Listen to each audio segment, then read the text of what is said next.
Go inside the world of backwoods moonshining in season 12 of Discovery Channel's hit series Moonshiners. And two of the stars join me now. Welcome, Tickle and Josh. Thank you both for joining me today. How you doing today? Morning, morning. How did you guys get started in moonshining, and really what goes into it?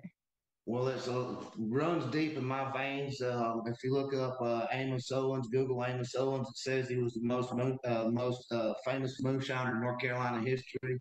And I come from a whole long line of moonshiners, and um, it's just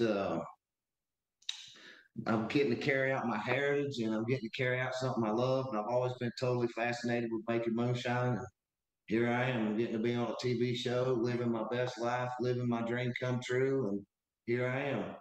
I started out in the moonshine world because, well, one, I love to drink. And I said, well, We don't call it pickles for no reason. I love that. and so I was lucky enough. I don't have the family heritage that Josh does. I'm the first in my line to be a moonshiner, but I have been blessed enough to work with what I like to call moonshine ninjas. And these are people with the long family history. Well, one, you got Josh right here, and you've got Tim Smith. He comes from a long line of moonshiners. Henry and Kenny Law, they come from a long line of moonshiners. And I've been able to really make that my line of moonshiners. And I'm proud to carry on that history and that legacy myself.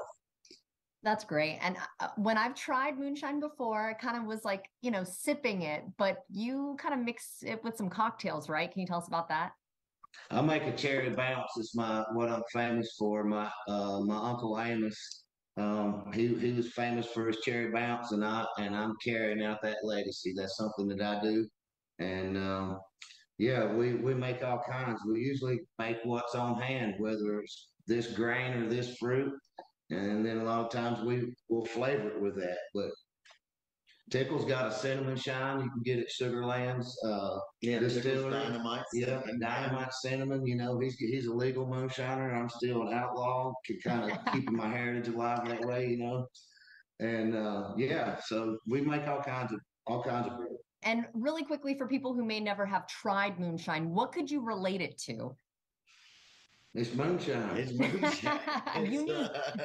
Unique. Josh has got a pretty good saying here. There's some great distilleries out there that really make their liquor from the heart, and those are good alcohols. But this moonshine is a lot like grandma's apple pie. You don't buy that in the grocery store. Right. That comes from the heart.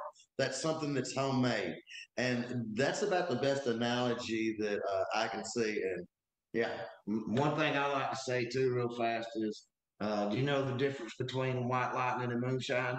No. The difference between white lightning and moonshine is white lightning is made in the daytime, moonshine's made at nighttime by the moonlight. Oh, And the difference between liquor and moonshine, right on, liquor is made in a distillery, and moonshine's made in the dang woods by the moonlight. well, you guys are so great. Thank you so much for joining me. How can we watch? you can watch on Discovery Channel Or on Discovery Wednesdays Plus. or Discovery Plus on Wednesdays at 8 p.m. Wonderful. Well, thank you both so much and good luck with everything. And if you'd like to see this segment again, just head to our website at firstcoastliving.net.